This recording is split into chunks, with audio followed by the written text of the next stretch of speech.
Olá, boa noite. Vamos lá, né, gente? Revisão geral para V1, dessa vez agora com tudo. Vou retomar um pouco do que eu já passei no outro vídeo, mas é bom para fixar, né? Bom que você já revém, já relembra alguma coisa. Vou começar por bacteriologia, meios de cultura, coloração de grã e patogenicidade.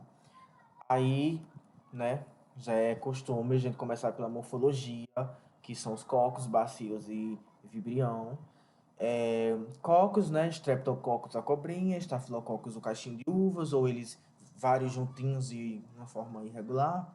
Diplococcus dois juntinhos, Tétrades um grupo de quatro e Sarcina oito formando um cubinho, tá? Aqui, ó, por exemplo, a primeira imagem são Streptococcus, a segunda imagem Sarcina e a terceira imagem Vou falar um pouco mais devagar, tá? Pra conseguir bacilos, a segunda forma, e são três que vocês vão ver. Bacilos, que é um bacilos arredondado. Bacilos são dois bacilos juntos. Streptobacilos, uma cobrinha de bacilos. Vibriões, vocês podem ver como uma vírgulazinha, um feijão, entendeu? Espiroqueta é uma cobrinhazinha, um fio de miojo. E filamentos, um barbantezinho, um fio retinho. Não vai ter uma dobrinha nele como nas espiroquetas. E aí, fatores de virulência. O que é que fatores de virulência nos diz? Diz que uma bactéria virulenta, dependendo da sua porta de entrada, da quantidade de micro-organismos invasores, ou seja, das bactérias que vão estar chegando no nosso organismo, e da aderência dessa bactéria, se ela vai possuir alguma característica de adesão, em alguma superfície do nosso organismo. Portas de entrada são qualquer uma, boca, né? Qualquer cavidade, qualquer superfície, boca, nariz, ouvido, olho, pênis, vagina, ânus, qualquer cavidade, na pele também. Aderência, você vai, por exemplo, perdão, você vai ter o micróbio, e esse micróbio vai apresentar uma aderência chamada de adesina, que vai se ligar ao receptor de alguma superfície do nosso organismo. E aí essa adesina, ela pode estar ou numa pilha, ou numa fimbre, ou em um flagelo, tá? O número de organismos invasores é, por exemplo, se uma certa quantidade de organismos entrou pela porta de entrada da boca e tem intuito de chegar e proliferar no intestino, a quantidade deles que entrou não vai ser a mesma que vai chegar, né? Então, por exemplo, pode chegar muito, pode chegar pouco, e a quantidade que vai chegar no intestino, que é o alvo deles, vai depender se ele vai possuir alguma parede, alguma cápsula, alguma enzima bacteriana que ajude a facilitar na passagem contra as defesas do nosso organismo. E aí, né, sempre importante estar lembrando, estar ressaltando sobre esses pontos. Por mais que vocês não aprofundem tanto, mas é importante ter em mente, porque com isso vocês podem matar alguma questão da prova. Que pode estar falando, bactérias são, por exemplo, de verdadeiro ou falso. Bactérias são seres procariontes, unicelulares, podem ser patogênicos ou não patogênicos, ppp, pau, pau, pau. E aí pode ter várias coisas para atrapalhar, tipo, bactérias são seres pluricelulares, não são patogênicos, são autotróficos exclusivos e se reproduzem por reprodução sexuada, entendeu? Pode ter essas pegadinhas. É importante a gente saber que as bactérias, elas são unicelulares, são procariontes. Elas podem ser patogênicas ou não patogênicas. Podem ser autotróficas ou heterotróficas. A reprodução dela é reprodução assexuada, ou reprodução binária, ou fissão binária, também quer significar a mesma coisa. Elas podem viver em diferentes ambientes, aí por quê? Porque elas podem ser anaeróbicas, aeróbicas ou facultativas, e podem viver isoladas ou em colônias. Aqui estão as estruturas das bactérias. Vai ter uma questão de prova, uma ou duas questões de prova, da prova de vocês, né? Sobre as estruturas da bactéria, né? Não vai estar pedindo a função delas, mas a dessas que estão em vermelho, sim. Nem toda, preste atenção, nem toda bactéria possui pile, flagelo ou parede celular. Não, parede celular possui, né? Mas nem toda bactéria possui pile, cápsula ou flagelo. Por quê? A pile vai estar na questão da adesina. Se tem pele, a bactéria vai se aderir em alguma superfície. Se não tem pele, beleza, ela vai passar sem se fixar em nada. Se a bactéria possui flagelo, o flagelo é para locomoção.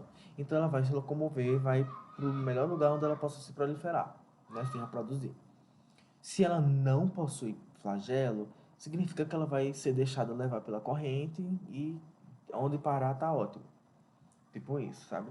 E cápsula, a cápsula é o escudo delas, né? Elas vão funcionar meio que um cavalo de Troia, as bactérias que possuírem cápsula, porque essa cápsula vai se degradar, né? Vai defender elas. Quando passar pelas defesas do organismo, essa cápsula vai se perder. Vai sofrer vários danos, mas a bactéria não vai sofrer porque vai estar protegida. Mas aí entra uma questão, que é inclusive a questão de prova. Tipo, a que eu falei é assim, é de verdadeiro ou falso. Ah, toda bactéria possui pili, toda bactéria possui flagelo. Não, nem toda bactéria possui. E nem toda bactéria possui cápsula. A outra questão que vai ter, uma questão vai estar falando sobre a parede celular. Vai estar mais ou menos assim. Ah, bactérias que não possuem. A cápsula da bactéria tem função de defesa, não sei o que, não sei o que. Mas há exceções de algumas bactérias que não possuem cápsula. Essas bactérias possuem parede celular revestida que facilita não sei o que, não sei o que lá. O que dá esse revestimento, essa força a mais na parede celular para suprir a necessidade da falta de uma cápsula. Aí vocês vão colocar proteína M, que vai resistir, vai dar resistência ao calor e acidez, e ácidos micólicos, que vão impedir que a bactéria seja digerida pelos fagócitos. Elas vão ser fagocitadas, mas não vão ser digeridas. E elas se reproduzem dentro dos fagócitos, tá? Então, essa é a questão da prova. Parede celular as bactérias que não possuem cápsula possuem parede celular com proteína M e ácidos micólicos na sua composição. Todas possuem nas suas composições, mas as que não possuem cápsula têm um a mais, né? Uma proteína M a mais, um ácido micólico a mais, para poder passar pelas defesas do organismo sem sofrerem danos e perderem sua função, né? Sua vida, por assim dizer. E aí, lembrando, nem toda bactéria possui pile, flagelo ou cápsula. Pile para aderência, flagelo locomoção e cápsula defesa.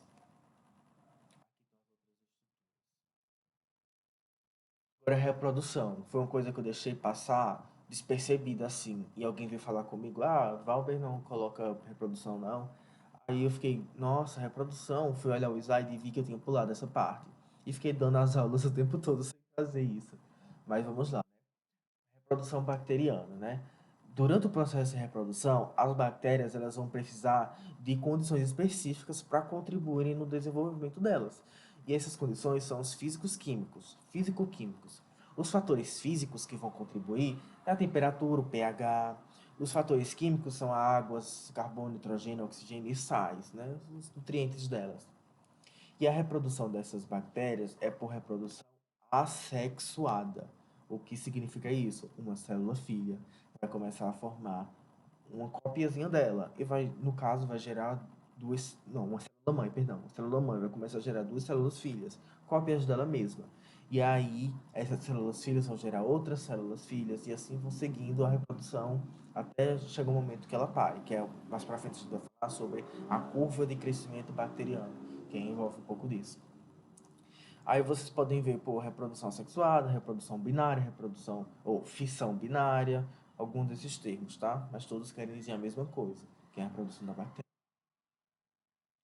E aí ainda existem três termos para aquelas bactérias que, para se desenvolverem, viver, crescer, se reproduzir e tal, elas precisam, dos fatores físicos, né? Que são temperaturas e pH. No caso aqui da temperatura, são três nomenclaturas. Psicófilas, que são aquelas que podem viver e reproduzir em baixas temperaturas. Mesófilas, em temperaturas moderadas, elas conseguem viver tranquilamente e se reproduzir. E termófilas. Termófilas são as que só conseguem, só conseguem não, né? Mas que conseguem sobreviver a altas temperaturas. Em bocas de vulcões, por exemplo, elas estão lá presentes, tá? Nos gelos da Antártida também estão lá. Tem até uns. De vira e mexe sai uma notícia. Ai, cientistas descongelaram micro-organismos que estavam congelados há 10 mil anos atrás, não sei o que, não sei o que. De vez em quando saem uns negócios assim, uns babados. que elas ficam lá, bem vaporizantes no gelo. Curva de crescimento bacteriano. A questão de prova certeza. Vai estar essa imagem, esse gráfico aí, né? E aí vai perguntar, por exemplo, o que representa a fase A? Aí você tem que falar o que é. Pode ser aberta, mas pode ser fechada. A prova serão 4 questões abertas, uma sendo extra. Salvo engano, é isso, tá? Aí é o seguinte, é bem tranquilo essa parte da curva de crescimento bacteriano. Ó, a primeira fase, que é a fase A, é chamada de fase lag. Lag, vocês podem ver no gráfico. A, lag. O que significa essa fase? O que é que acontece ali?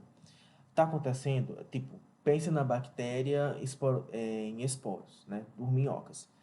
Aconteceu um estímulo, despertou elas. Então, na fase lag, as bactérias estão se preparando para o crescimento. Elas receberam um estímulo, estão despertando e se preparando para crescer. Está iniciando o crescimento. Na fase B, é chamada de fase exponencial. O que significa isso?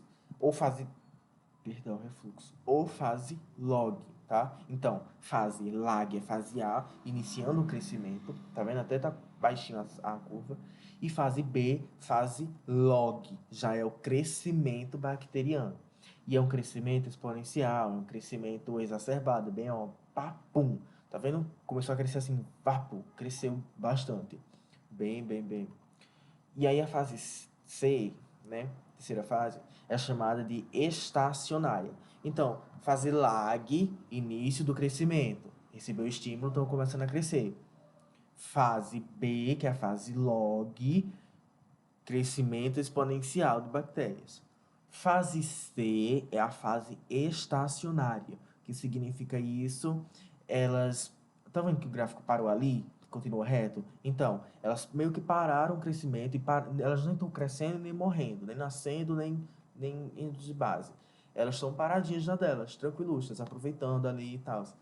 E até chegar à fase D. A fase D é chamada de declínio, tá? É quando inicia-se a morte bacteriana. Então, fase lag, as bactérias receberam um estímulo, começaram a crescer. Fase log, que é a fase B, crescimento bacteriano exponencial.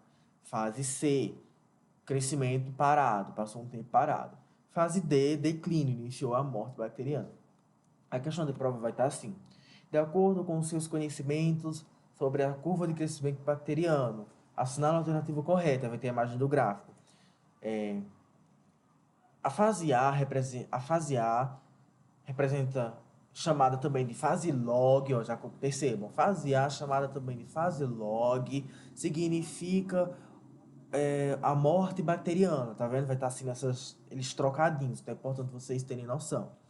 Aí, fase C, a fase estacionária, é responsável pelo crescimento bacteriano, entendeu? Vai estar assim. Ou vai estar perguntando os quatro de uma vez. Fase A, fase lag. Início do crescimento bacteriano. Fase B, fase log, crescimento exponencial. Fase C, estacionária. Fase D, declínio. Ou fase A, declínio. Fase B, exponencial. Fase C, estacionária. Fase D, inicial, declínio. Uma coisa assim, tá? Vai estar trocando. Então é importante vocês terem em mente, tá? É bem tranquilo. Aberta essa aí não vai ser não, vai ser fechado com a imagem, tá? Nesse estilo que eu falei. E aí, meios de cultura, né? São cultivos artificiais, isolados e tal. Aí vão se apresentar em diferentes elevações, formas, tamanhos, bordas e pigmentações. Tranquilo. Questão da imagem de autoclave. O enunciado vai estar falando o seguinte: a máquina que é utilizada para esterilizar é, objetos, meios, não sei o quê, utilizando vapor, umidade, pressão. Aí vai ter as imagens e vocês marcam. É para marcar essa imagem que é mais uma máquina de lavar, um fogão, uma coisa, tá? Essa outra que parece uma big panela de pressão, não vai estar lá não. Vai estar uma bem parecida, mas é diferente. Vai estar vários ferros assim gigantescos. Aí vocês marcam isso aqui é uma máquina. Cultura mista e cultura pura, né? Cultura mista, mais de um tipo de micro-organismo presente ali, tá? De micróbio ali. Então, você vai ter várias formas, vários índices que indicam que há organismos diferentes ali. Na cultura pura, não. Vão estar todos iguaizinhos, todos da mesma forma, seguindo um padrão. Meios ideais, ó, os meios ideais de cultura. Aí a questão de prova vai ser assim. Pode ser falando assim, meio semissólido é um meio que é utilizado para tananã, tananã, devido ser nananana. Não, assim, tipo assim. Vai estar assim. Meio X é um meio enriquecido que é utilizado para cultivar não sei o quê, pois ele é altamente nutritivo, não sei o que, não sei o quê. Aí vai estar nos enunciados, líquido, semissólido, sólido, tá? Ou então, eu falar assim, no enunciado, meio semissólido é um meio que tananana, e a alternativa é enriquecido, é manutenção, é simples, não sei o que, não sei o que, tá? Aí a gente vai ver, mas vamos seguindo, né?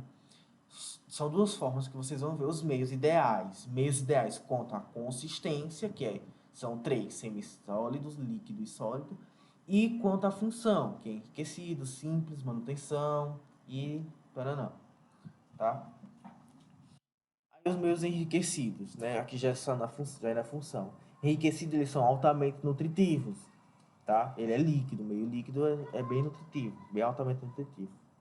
E por exemplo, os caldos, né? Caldos são líquidos.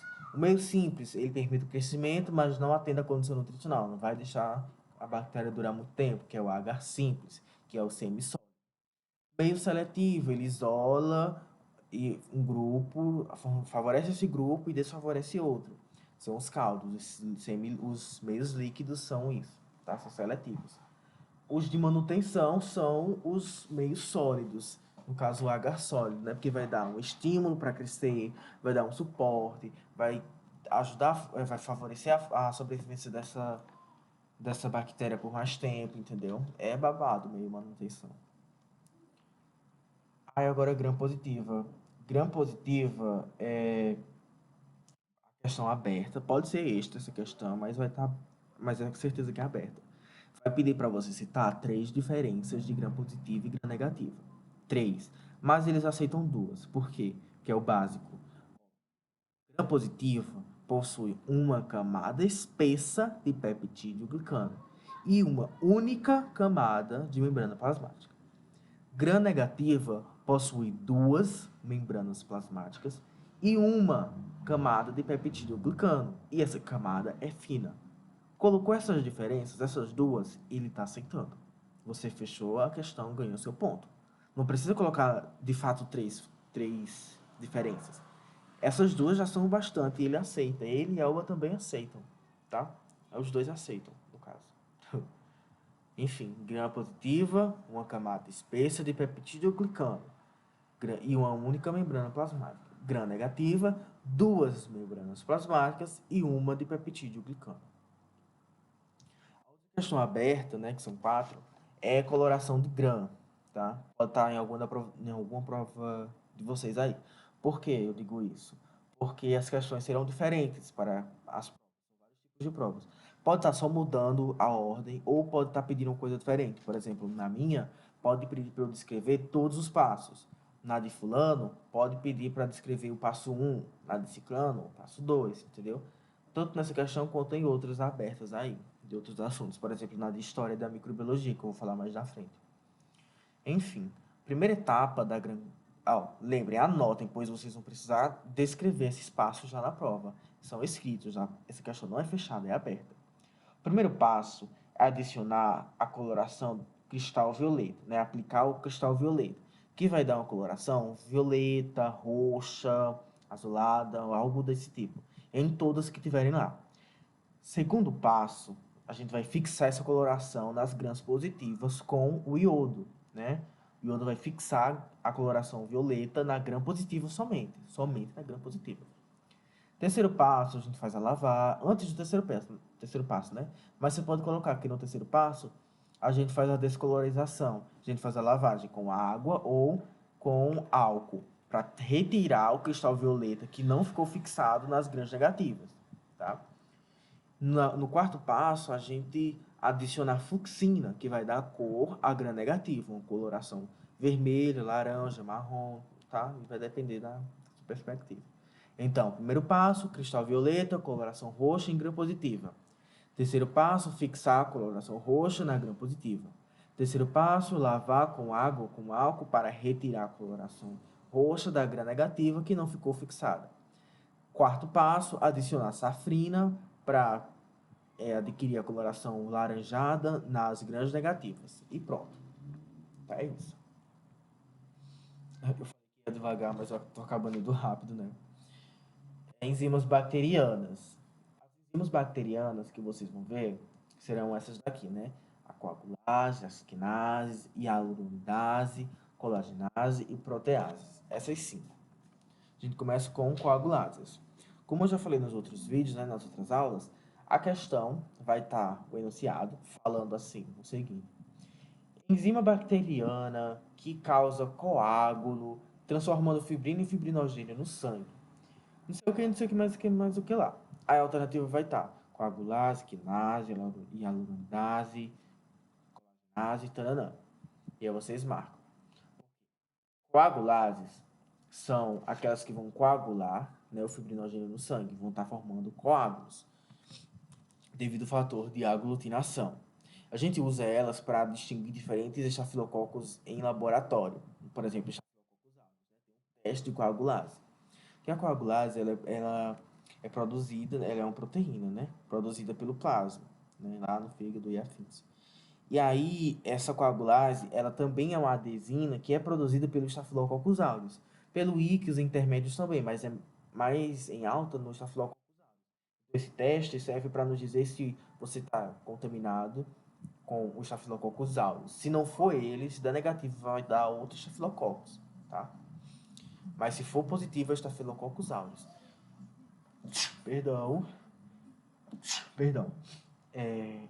Mas enfim, não vai cair a questão do teste na prova, mas o foco é na coagulase, tá? Enfim, seguindo. Quinases. As quinases, elas degradam a fibrina. Se a coagulase transforma a fibrina em fibrinogênio, as quinases vão degradar a fibrina. Elas vão fazer catalisação da fosforilação de proteínas. O que isso quer dizer, Diga? Quer dizer que essas quinases, elas vão, tipo, meio que facilitar, acelerar a transferência de grupos de fosfato, né? Fosforilação. Grupos de fosfato de uma molécula doadora de fosfato, que normalmente é um ATP, para outra molécula alvo. E aí, fazendo isso, catalisando essa fosforilação, transferindo esse fosfato, vai mudar a forma e a função da proteína. Fazendo isso, quebrando e mudando a forma e função, a quinase ela vai passar despercebida pelo sistema imunológico, tá? A quinase bacteriana, pelo sistema imunológico, porque imagina o seguinte, imagina o lobo da Chapeuzinho Vermelho, é a quinase. Ela vai chegar na casa da vovozinha, vai comer a vovozinha, vai vestir a roupa da vovozinha. E quando a Chapeuzinho Vermelho ela vai chegar, ela vai fingir, a quinase ela vai fingir que é a vovozinha, entendeu? Ela vai pegar essa bactéria, vai usar como uma roupinha, né? A capinha dela, e vai passar despercebida pelo sistema imunológico, e aí vai estabelecer a infecção. O sistema imunológico vai achar que tá tudo tranquilo, tudo normal, não tá acontecendo nada. E aí vai seguir. Entendeu? Hialuronidase e colagenase. A hialuronidase, a gente vê mais, né, em procedimentos estéticos, para evitar flacidez e sinais de expressões. Mas é uma enzima que quebra o ácido hialurônico. E o ácido hialurônico está presente no nosso corpo, nos tecidos do nosso corpo, normalmente. Tipo, em fluidos de articulações, em cartilagem, ela está lá, a hialuronidase. E a colagenase, né? A pele. Colágeno, quebra, colágeno. E aí, essas duas enzimas, elas vão meio que facilitar a disseminação da infecção. Elas vão abrir caminho, né? Vão começar a quebrar tudo, abrir espaço. É meio que isso. Elas vão tornar a pele mais permeável, a bactéria consegue viajar. Que no caso é a infecção por pele, né? As proteases, as proteases, né, elas vão fazer a clivagem proteolítica. O que isso quer dizer? Elas são enzimas que vão estar quebrando ligações peptídicas entre aminoácidos das proteínas. Porque proteínas são formadas por aminoácidos. Aí essa enzima vai estar quebrando esses aminoácidos, então vai estar quebrando as proteínas e as proteínas vão estar quebrando as ligações peptídicas, tá? Abrindo caminho para infecção. Aí chegamos na historinha, né? A historinha da microbiologia. Os pais da microbiologia. Eu esqueci de trazer aqui o Hulk, acho que foi o Robert Hulk, será? Não lembro. Enfim, vamos seguir. A gente começa pelo Anthony Leeuwenhoek, que é considerado um dos pais da microbiologia. Mas por quê? Porque ele criou o primeiro microscópio.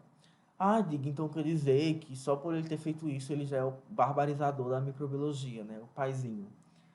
Sim, sim, sim. Porque, primeiro que ele nem era cientista, tá? Ele não era cientista.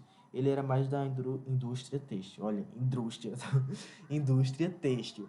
E aí ele foi pegando lente, pegando outro, colocando, olhando tecido e tal, tal, tal, tal, até perceber uns bichinhos se mexendo. Ele ficou em choque, ficou tipo, que isso? Mas o que que tá acontecendo?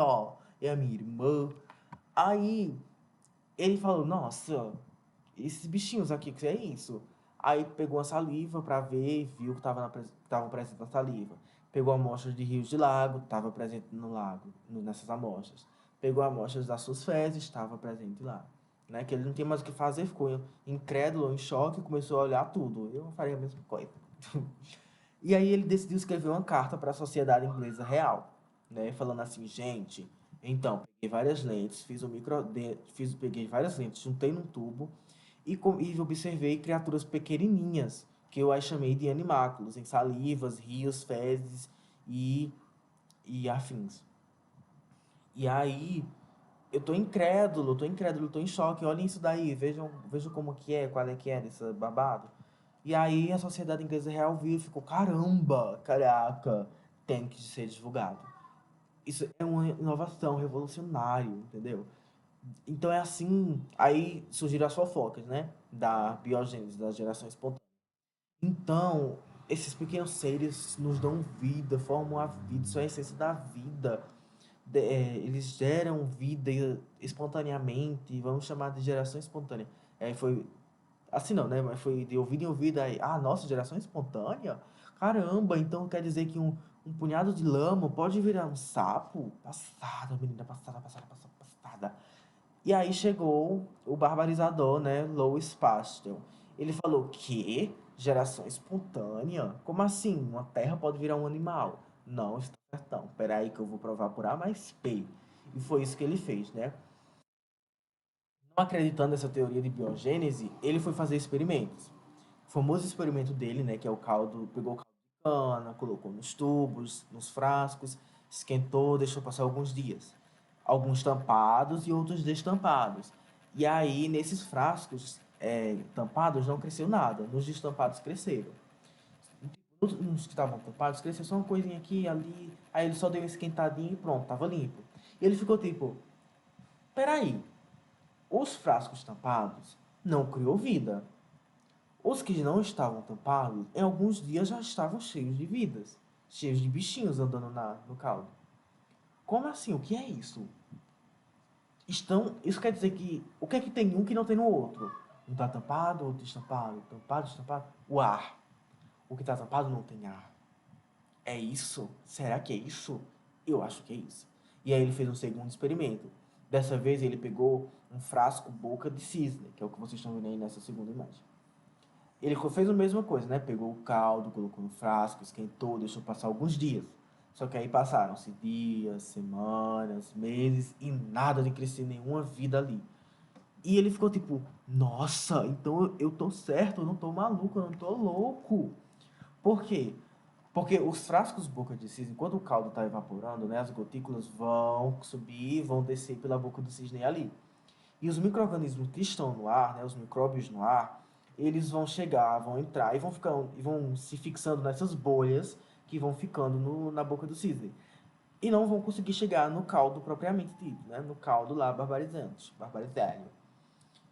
E aí, o Louis Pasteur, ele falou, nossa, então, estão presentes no ar. É isso. A biogênese. Cai por terra a teoria da biogênese. Cai, cai, cai, cai. Aí, né, tem outro experimento dele lá com as carnes e afins.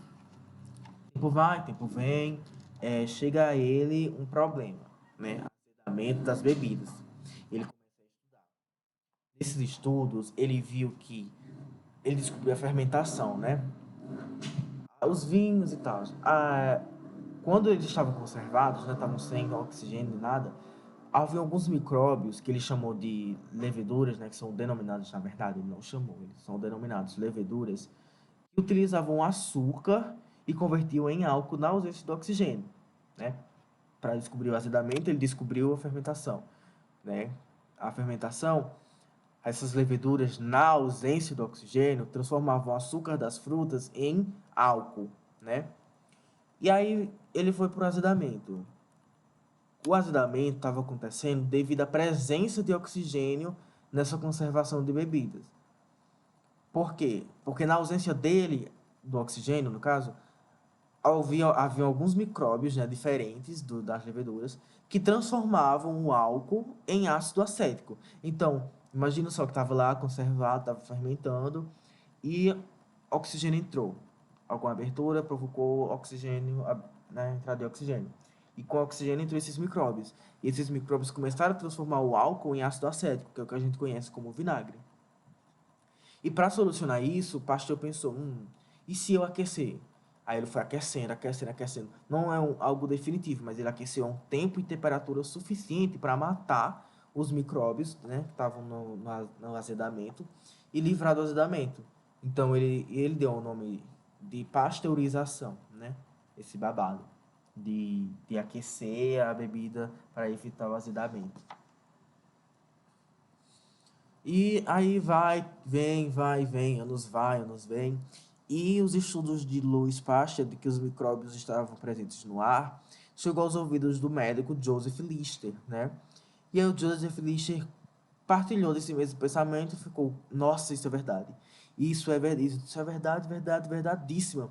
Se isso causa em comidas, e afins, então quer dizer que esses micróbios também são responsáveis por causar infecções nos meus pacientes durante a cirurgia e no pós-cirúrgico também. E aí, é, é o que ele pensou. Não, eu tenho que solucionar isso. Se esses micróbios estão no ar, eu tenho que dar um jeito de expulsar eles do local onde tá, pelo menos do local onde está sendo aplicada a cirurgia, para eu conseguir fazer e não não criar infecção. E aí ele pensou em vaporizar ácido fênico, né?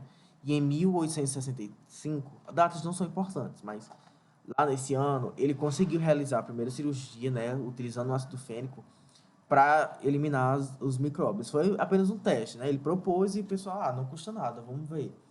E aí ele pegou um menino, né, que tinha fraturado a perna e fez a cirurgia. Durante a cirurgia foram aplicando ácido fênico, né, no local onde aconteceu a cirurgia, para não causar nenhuma infecção, nenhum micróbio chegar lá e barbarizar, né? Beleza, feita a cirurgia, chegou pós-operatório, tranquilo, o menino estava sem infecção nenhuma, então deu certo. Não era nada comprovado, mas deu certo. Ele não tinha mais um embasamento científico de fato para comprovar. Ele só tinha esse experimento, né? Essa hipótese que ele teve, essa ideia que ele teve, testou e deu certo. E aí foi. Até chegar aos ouvidos do Robert Koch, né? Sempre um telefone sem fio. Mas dessa vez a informação passa certinho. No caso, no Robert Koch, ele, tipo, nossa, se o Pasteur disse que há micróbios no ar e o Lister confirmou que eles faziam, que eles causavam infecções durante cirurgias, então quer dizer que os micróbios estão relacionados com as doenças que nós adquirimos, nós humanos. E aí ele pensando nisso, foi estudar e criou os 4 postulados de Koch, né, que é o que vai cair na prova, mais uma questão aberta, que é para você descrever um dos postulados. Na prova de alguém vai estar pedindo o primeiro, na de outra pessoa o segundo e na da outra pessoa o terceiro, entendeu? Então é bom vocês saberem. Aí eu vou fazer aqui, né, trazer de uma forma com que vocês consigam lembrar e colocar na prova. Que o mínimo é o máximo. Vocês não precisam colocar um texto enorme lá, não, para ganhar um ponto fechado, não. O necessário já é o suficiente, né? Que eles aceitam. Principalmente Valber. Elba, certeza que ela vai aceitar também. Enfim, vamos lá. Primeiro postulado de Koch, né? O primeiro postulado é chamado patógeno hospedeiro. Vocês poderiam até colocar assim, né? Por exemplo, na prova tá perguntando, Koch é responsável por criar os 4 postulados, não sei o que, não sei o que. Cita o primeiro postulado de Koch. Qual foi o primeiro postulado de Koch? Aí você vai colocar. Primeiro postulado se refere a patógeno hospedeiro. Só colocasse isso, se você só colocasse isso, eles já aceitavam. Eles já aceitavam. Mas aí, se você quiser colocar uma coisa mais bonitinha, né? Se ficar seguro, coração seguro, você faz o seguinte: primeiro postulado é um indivíduo que está doente possui micróbios, né? Mas um indivíduo saudável não possui. Ou seja, se estou doente, estou com micróbios. Se estou saudável, estou livre de micróbios. É isso. Patógeno hospedeiro, tá?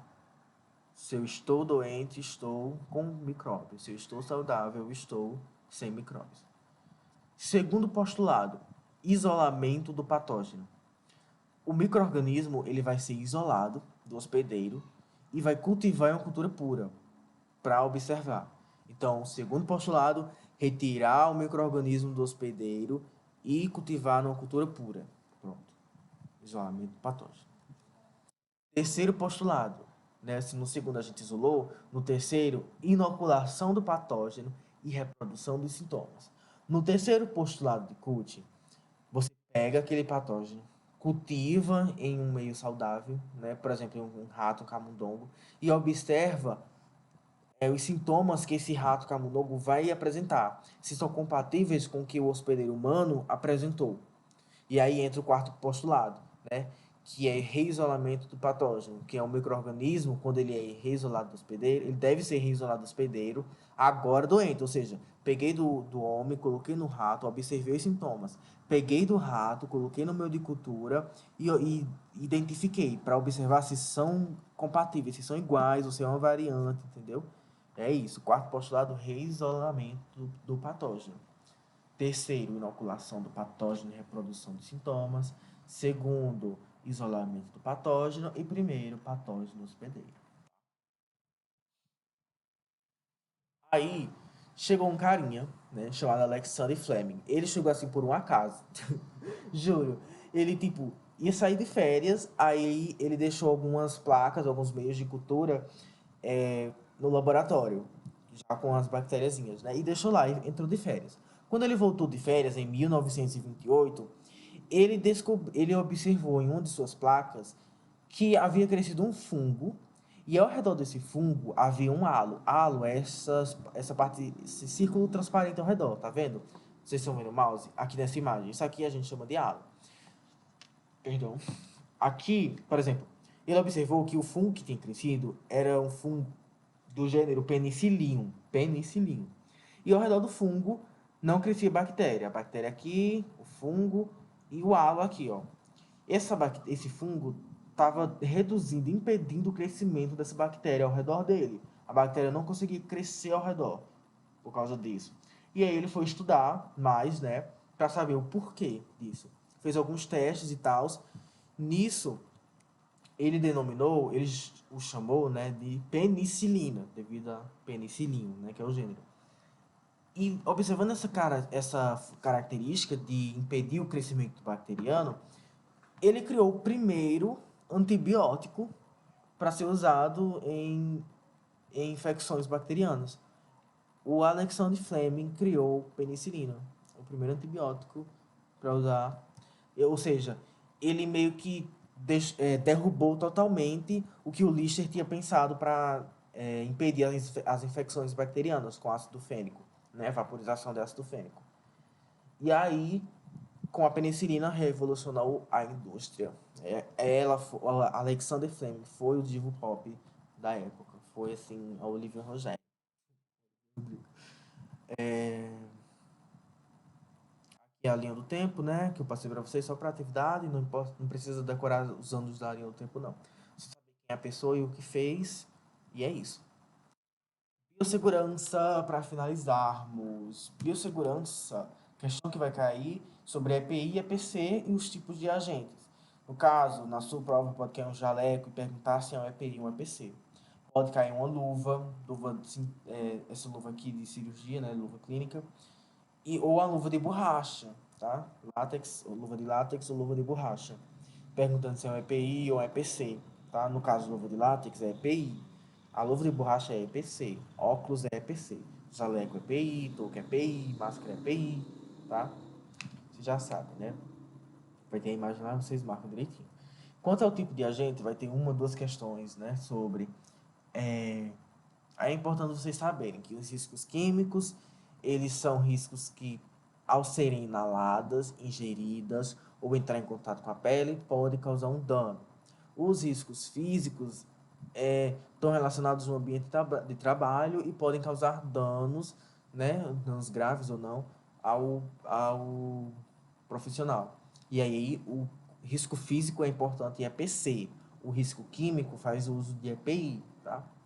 O risco biológico já é mais nas contaminações de, pegou um micro-organismo e esse micro-organismo pode causar alguma doença no trabalhador, no profissional. E aí é importante o uso de EPI e vacinações. Ergonômicos o trabalho, né? Aí vem levantamento de peso, transporte manual, repetitivo e tal. Detalhe, a questão sobre os tipos de agentes vai ser assim.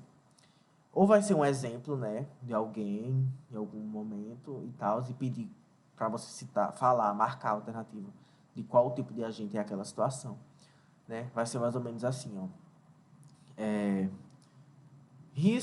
O risco tal pode ser o risco tal tem consequências por inalar, ingerir ou entrar em contato com a pele, causando danos severos, por exemplo, poeiras, fumos, gases, vapores, neblinas.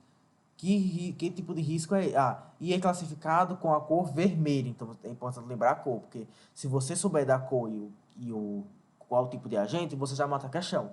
Porque vai estar falando risco de cor vermelha, que pode causar, que ao ser inalado, ingerido ou entrar em contato com a pele, pode causar danos.